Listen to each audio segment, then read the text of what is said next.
என் உயிர் தமிழர்களுக்கும் அறச்சீற்றத்தின் வாயிலாக பார்த்து கொண்டிருக்கும் என் தமிழ்ச்சாதி சொந்தங்களுக்கும் இனிய மாலை வணக்கம்.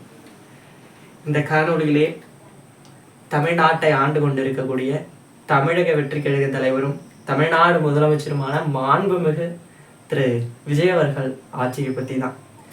கிட்டத்தட்ட 15 நாட்களுக்கு மேல் ஆகிறது. 15 நாட்களாக தமிழக வெற்றி கழகத்தின் சார்பில் தமிழ்நாடு அரசு சட்டசபை அமைந்து தமிழ்நாடு அரசு முதலமைச்சராக பொறுப்பேற்றிருக்கிறார்.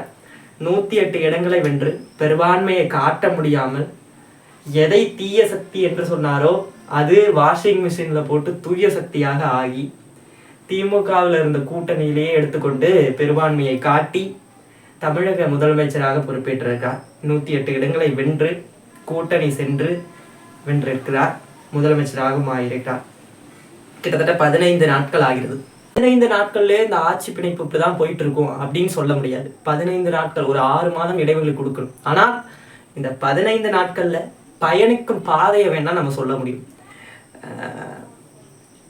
சொல்றதுக்கு இல்லை, நான் அதாவது திமுகவுக்கு மாற்று அரசியல் வேணும் அப்படின்னு தாவேகாக்கு ஓட்டளிச்சிருக்கீங்க. அதிமுகவுக்கு மாற்று அரசியல் வேணும் அப்படின்னு விசில் சின்னத்துல வாக்களிச்சு மக்கள் எடுத்த மாற்று அரசியல் என்ற முடிவிலும் திரை கவர்ச்சியை கொண்டு திரைப்படத்துல தொங்க விடுற மாதிரி தொங்க விடுவார் என்ற நோக்கத்திலும் மக்கள் வெற்றி அடைய வச்சு அவரை ஆட்சியாளர் வச்சிருக்கீங்க. ஒண்ணு நான் இந்த இடத்துல சொல்றேன், திரை கவர்ச்சி வேறு, அரசியல் வேறு, களம் வேறு. திரையில பண்றது தரையில பண்ண முடியாது. திரையில வேணா தொங்க விடலாம், யார கற்பழிச்சோட கொண்டு போய் தொங்க விடலாம் பாலத்துக்கு கீழே. ஆனால் தரையில் தக்க நடவடிக்கை கூட எடுக்க முடியாத ஆட்சியை தான் உங்க விஜய் பண்ணி கொண்டிருக்கிறார். அதாவது இப்ப என்ன அப்படின்னா, இதோடு 15 நாட்களாக தமிழக முதல்வராக பொறுப்பேற்றாருது.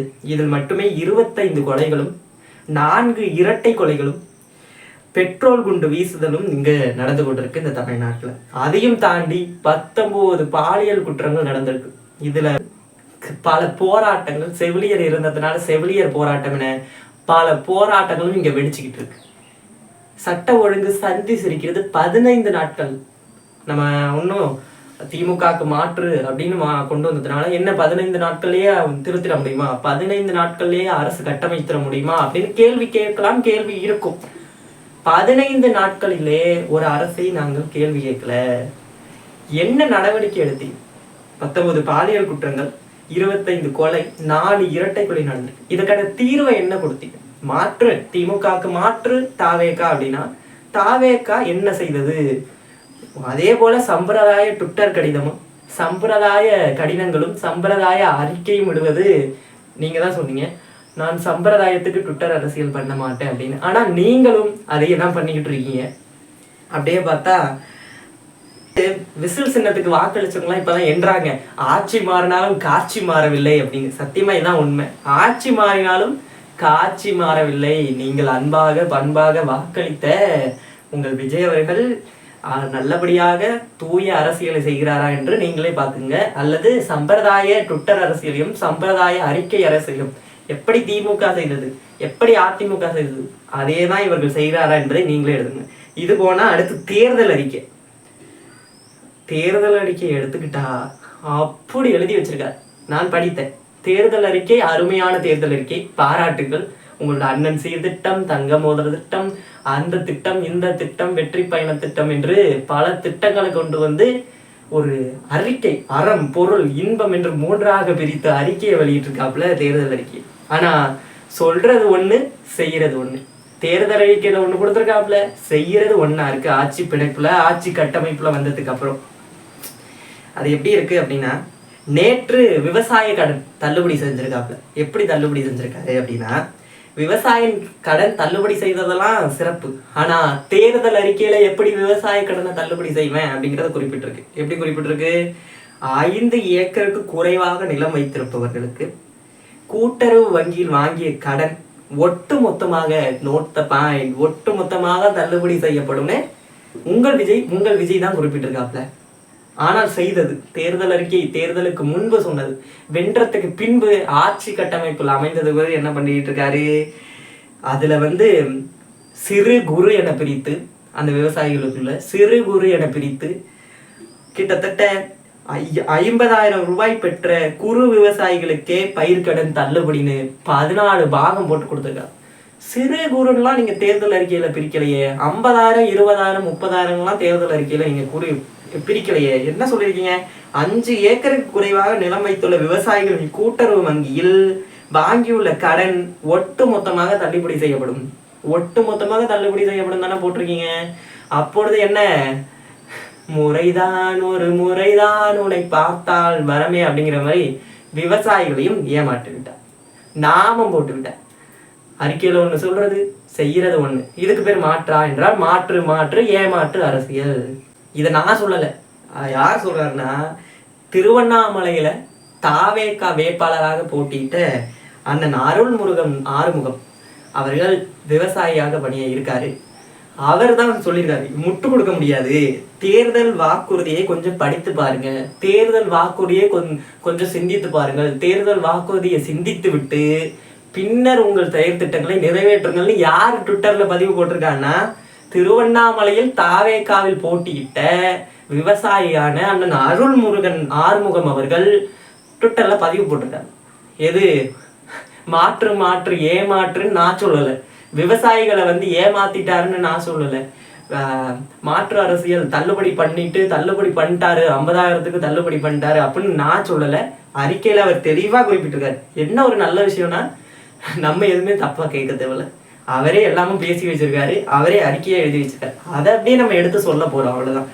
5 ஏக்கருக்கு குறைவா வச்சிருக்க நிலம் அத்தனை பேருக்கும் கூட்டுறவு வங்கியில மொத்தமா கடன் தள்ளுபடின்னு சொல்லிட்டு இப்ப ஆட்சி பிடிப்புல வந்ததுக்கு அப்புறம் சிறு குறு 50,000 20,000 30,000 பிரிச்சா என்ன வாட் ப்ரோ, இது ஒஸ்ட் ப்ரோ. எப்படி சரி விவசாயிகளை தான் ஏமாத்திருக்காருன்னு பார்த்தா மீனவர்களையும். நான் தேர்தல் பணியில இருந்த போது தேர்தல் பரப்புரையில ஒரு காணொலி பார்க்க முடிஞ்சிச்சு. சுறா படத்துல நம் தலைவர் நடிச்சிருக்காரு, அதனால நமக்கு வாக்களிங்க, மீனவர்கள் மீது அன்பு வைத்திருக்காரு என்று சொல்லி சுறா படத்துல நடிச்சிருக்காருங்கிறதுக்காக வாக்கு போட்ட மீனவர்களை ஏமாற்றி விட்டார் விஜய்.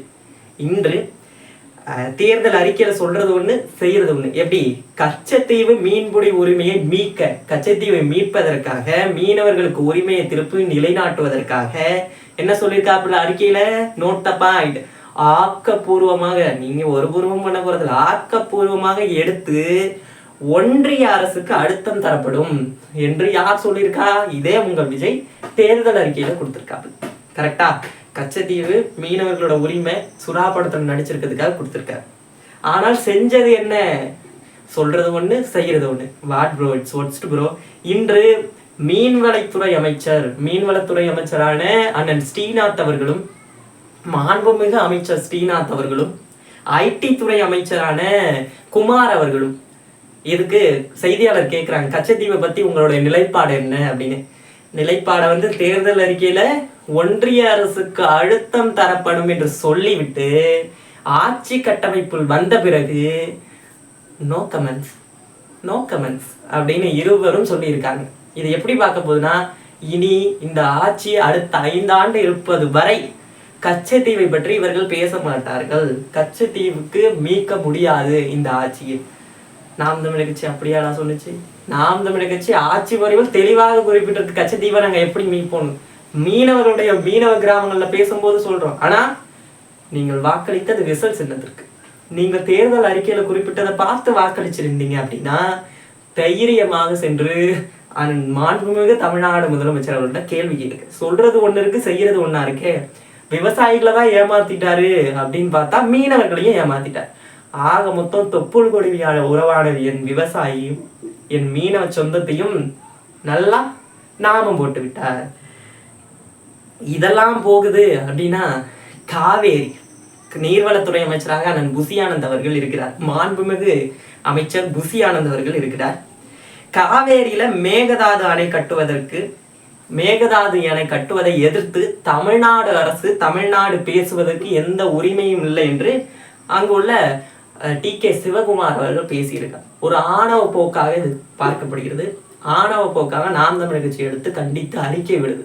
எங்க தமிழ்நாடு ஆட்சி அமைப்புல கட்டமைப்புல முதலமைச்சர் அவர்கள் விஜய் உட்கார்ந்துருக்கார், ஆட்சியில இருக்கார். ஆனா முதல்ல அறிக்கை விட்டது யாரு? நாம் தமிழர் கட்சி தலைமை ஒருங்கிணைப்பாளர் செந்தமிழன் சீமான். அதுலேயே இளைஞர் பாசத்துல இருக்கக்கூடிய இடுமாவனம் கார்த்திக், நான் கூட விட்டேன்.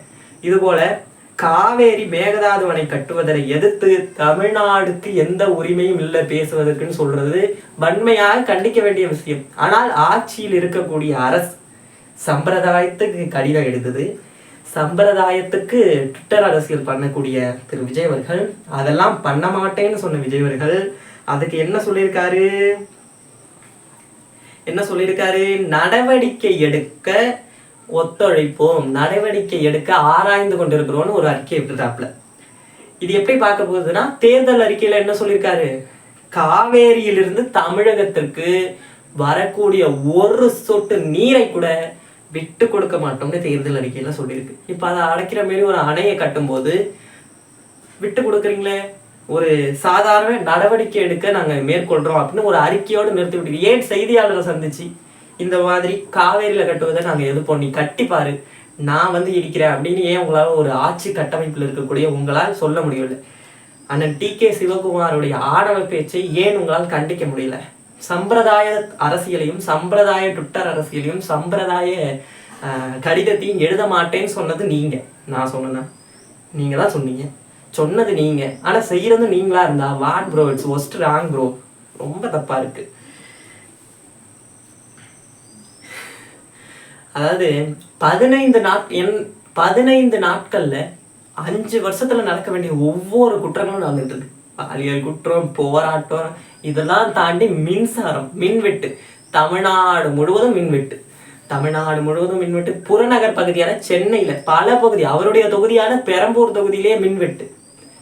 மக்கள் உள்ள போறாங்க, கரண்ட் போகுது, வெளில படுக்கிறாங்க, கரண்ட் வருது. இந்த மாதிரி போட்டு ஆஃப் பண்ணிக்கிட்டு இருக்காப்புல மின்சாரத்துறை அமைச்சர். கேட்டா 1000 காரணம் சொல்றாங்க. ஆனா தேர்தல் அறிக்கையில என்ன கொடுத்துருக்காங்க, 24 மணி நேரமும் தடையற்ற மின்சாரத்தை கொடுப்போம் அப்படின்னு. மின்சாரம் கட்டாகிறது வாஸ்தவம் தான், நான் இல்லைங்க. தொடர்ச்சியாக ஒவ்வொரு நாளும் பல மணி நேரம் கட்டாகிறது தான் இங்க ராங் ப்ரோ, ஒஸ்ட் ப்ரோ. அதாவது தேர்தல் அறிக்கையில 24 மணி நேரமும் தரேன்னு நீங்க தான் சொல்லியிருக்கீங்க, ஆனா செஞ்சது என்ன, டபுள் ராங். இந்த போல இப்படி கிட்டத்தட்ட 1.5 பக்கத்துக்கு இவருடைய ஆட்சி 15 நாட்களுடைய ஒரு லட்சணம் போக்கு ஒரு பக்கம் பேப்பர்ல முடியுது, இந்த ஒரு பக்கம் வருகிறது.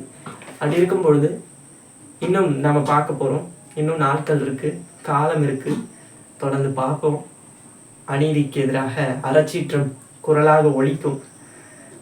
ஒன்னே ஒண்ணுதான், அண்ணன் விவசாயி அருள் ஆறுமுகம் அண்ணன் சொன்னது போல தேர்தல் அறிக்கையை கொஞ்சம் படிச்சு பாருங்க. தேர்தல் அறிக்கை உங்களுக்கு நினைவு இருக்கான்னு கொஞ்சம் எட்டி பாருங்க. அதை முழு மனதாக நிறைவேற்ற பாருங்க.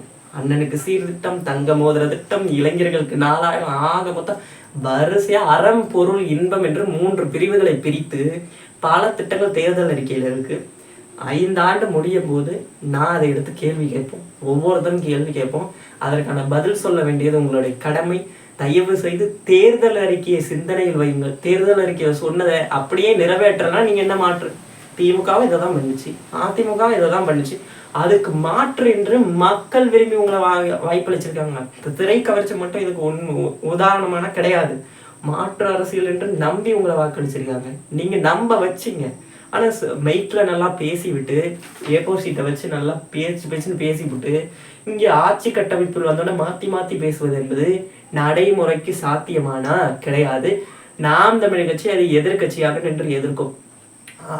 நீங்க தான் டெபாசிட் எடுத்துட்டேன், அதனால கேள்வி கேட்கக்கூடாது, கருத்து சுதந்திரம் என்பது என்னுடைய கடமை, நான் டெபாசிட் எடுத்தாலும் நாங்கள் பேசுவோம், மக்களுக்காக நிற்போம், மக்களுடைய பிரச்சனை பேசுவோம். விஜய் அவர்களுடைய தனி மனித பிரச்சனையை யாரும் எடுக்கல, தனி மனித தாக்குதல் நான் பண்ணியிருக்கிறேன். மாண்புமிகு தமிழ்நாடு முதலமைச்சர்னு எவ்வளவு மரியாதையாக பேசுகிறேன். அப்படி இருக்கும்போது நான் ஏதாச்சும் தப்பா பேசணும்னா இல்லை. அப்படி இருக்கும்போது நீங்களும் தப்பா நடந்துக்காம ஆட்சியை கரெக்டாக கொண்டு போங்க.